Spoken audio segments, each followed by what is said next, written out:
29 de abril de 2025. Nesta terça-feira da segunda semana do tempo da Páscoa, a Igreja celebra a memória de Santa Catarina de Sena, virgem e doutora da Igreja. Em nome do Pai, e do Filho, e do Espírito Santo. Amém. Meus queridos filhos e filhas, muito bom dia. Vos saúdo com a paz de Jesus. Terça-feira, que alegria nos encontrarmos. Sintam-se todos bem acolhidos. E hoje nós celebramos esta grande santa da Igreja, Santa Catarina de Sena. Catarina de Sena nasceu no ano de 1347, em Sena, na Itália.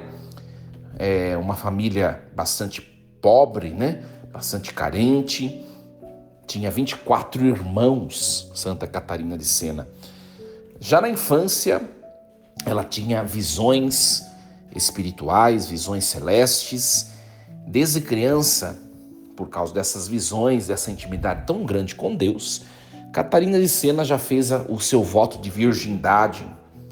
Aos 15 anos, ela ingressou na Ordem Terceira Dominicana, né?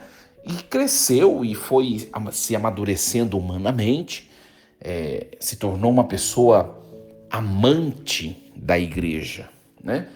Lutava pela Igreja, pela unidade dos cristãos, né? Pela unidade daqueles que eram católicos e que às vezes na fé fracassavam, né? Um grande exemplo de amor pela Igreja, esta santa, né? Nós sabemos que o marco, aquilo que a característica que destaca esta santa, né? É porque Catarina de Sena, num certo momento, ela vai até a França, em Avignon, onde estava sendo a sede do Papa, porque por um motivo histórico, o Papa foi exilado, saiu de Roma e foi exilado na França, né? Foi uma época de bastante turbulência na Igreja Católica, né? E Catarina vai até Avignon, na França, e diz diretamente ao Papa: aqui não é o lugar do Senhor. Toma coragem e volta para Roma. Enfrenta o que tem que enfrentar. Põe para correr quem está lá no seu lugar, no seu trono, e assuma o seu trono. Lá em Roma, aqui não é o seu lugar. Olha que mulher audaciosa, né? Cheia de audácia, cheia de coragem para enfrentar até o Papa e a corte. E ela diz aquela frase que até hoje nós conhecemos, né? A corte papal está com cheiro de Satanás. Olha só, né? Por quê? Porque era covardada. Volta lá, Santo Padre, volta para o seu lugar, que é em Roma, não é aqui. A sede da igreja sempre foi, sempre será Roma. Volta para lá. Saia de Avignon. Olha só. Mas não basta ele voltar, né? Precisava toda a corte papal se converter, assumir a missão, que é uma missão, não uma missão temporal, mas é uma missão espiritual, uma missão sagrada que Deus entrega. Por isso, essa santa não é só uma questão de ir lá e fazer baixaria para o Papa voltar para o lugar dele. Era uma mulher que amava o Papa. Uma mulher que amava os ministros ordenados, amava os sacerdotes, amava a igreja. Por isso que ela vai até lá e ela enfrenta. Às vezes, minha gente, um grande ensinamento de Santa Catarina de Sena, às vezes por amor, nós às vezes precisamos fazer coisas que na aparência parece que é desamor. Às vezes por amor nós precisamos corrigir, por exemplo. Às vezes por amor nós precisamos dizer não. Às vezes por amor nós precisamos causar dor em alguém para que essa pessoa possa amadurecer. Claro que depende da situação, né? Estou falando de maneira geral. E essa mulher amava o Papa. Quando ela vai brigar com o Papa voltar para Roma, não é porque ela odeia, ou porque ela não gosta, ou porque ela só gosta de criticar. Porque tem gente que quando critica porque não gosta. Mas não, tem gente que critica porque ama e quer ver edificar. Esse deve ser o cristão, nós devemos ser. Por isso que ela se tornou uma santa. né? E modelo da igreja, exatamente pelo amor, né, que ela manifestou. Santa Catarina de Sena era uma analfabeta e ela ditava, às vezes, para as pessoas escreverem por ela cartas, e ela enviava cartas para os clérigos, para os bispos, né? E nós temos uma obra desses escritos dela, que se chama Os Diálogos da Divina Providência, né? São textos que nós temos de Santa Catarina que são muito cheios de carregados de espiritualidade, de profundidade, né, espiritual. Então, um grande exemplo para nós e para a igreja toda. Por isso que São Paulo VI, no ano de 1970, o Papa Paulo VI, hoje São Paulo VI, declarou Santa Catarina de Sena doutora da igreja, né? Um título merecidíssimo, merecidíssimo. E ela morre, né? Ela vai morrer no ano de 1380. Então, um grande exemplo para nós, Santa Catarina de Sena. Queridos, nós vamos refletir nesta manhã desta terça-feira a primeira leitura que a igreja nos propõe na sua liturgia, que é a leitura dos Atos dos Apóstolos, do capítulo 4, versículos do 32 ao 37. A multidão dos fiéis era um só coração e uma só alma. Ninguém considerava como próprias as coisas que possuía, mas tudo entre eles era posto em comum. Com grandes sinais de poder, os apóstolos davam testemunho da ressurreição do Senhor Jesus e os fiéis eram estimados por todos. Entre eles ninguém passava necessidade, pois aqueles que possuíam terras ou casas vendiam-nas, levavam o dinheiro e o colocavam aos pés dos apóstolos. Depois era distribuído conforme a necessidade de cada um. José, chamado pelos apóstolos de Barnabé, que significa filho da consolação, levita e natural de Chipre, possuía um campo, vendeu e foi depositar o dinheiro aos pés dos apóstolos. Palavra do Senhor, graças a Deus. Meus queridos, nós estamos acompanhando desde o início do tempo da Páscoa e vamos acompanhar até o fim do tempo da Páscoa o texto dos Atos dos Apóstolos. E aqui nós já percebemos esse detalhe da igreja primitiva, que é o detalhe em que as coisas eram postas em comum, né? Aqui, meus queridos, o texto bíblico não tem pretensão nenhuma de promover ideologias políticas. Isso a gente tem que ter claro, né? Porque pega, por exemplo, o comunismo, já vi frases de pessoas que são tendenciosas, que têm tendências comunistas, de usar esse texto para criar um respaldo para essa ideologia, inclusive que a igreja é contra e condena, né, o comunismo. Ora, não.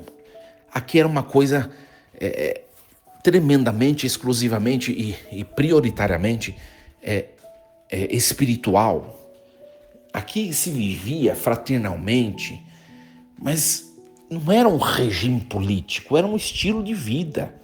E a gente vê isso dentro da igreja, né? A igreja católica é riquíssima em carismas. E nós vemos que essa experiência da igreja primitiva, da partilha, da providência, nós vemos que isso existe em muitas congregações religiosas.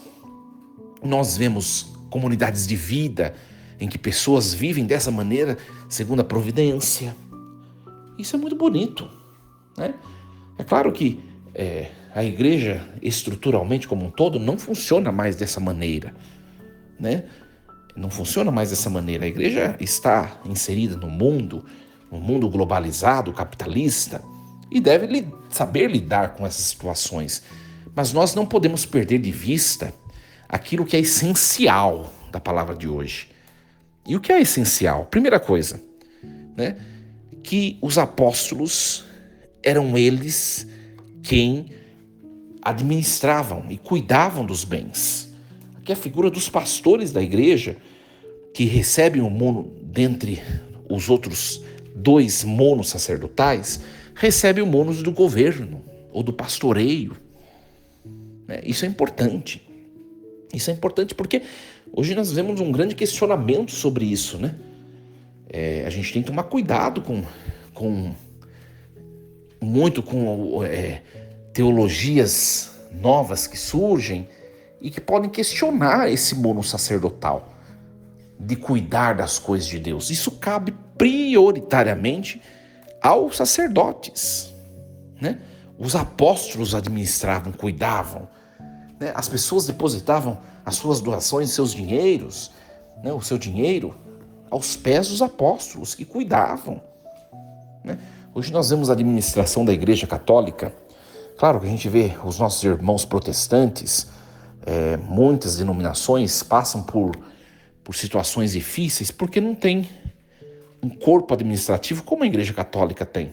Transparente, vamos dizer assim, colegial. A gente vê os nossos sistemas de administração nas igrejas, nas paróquias, né? O padre não detém para si o dinheiro.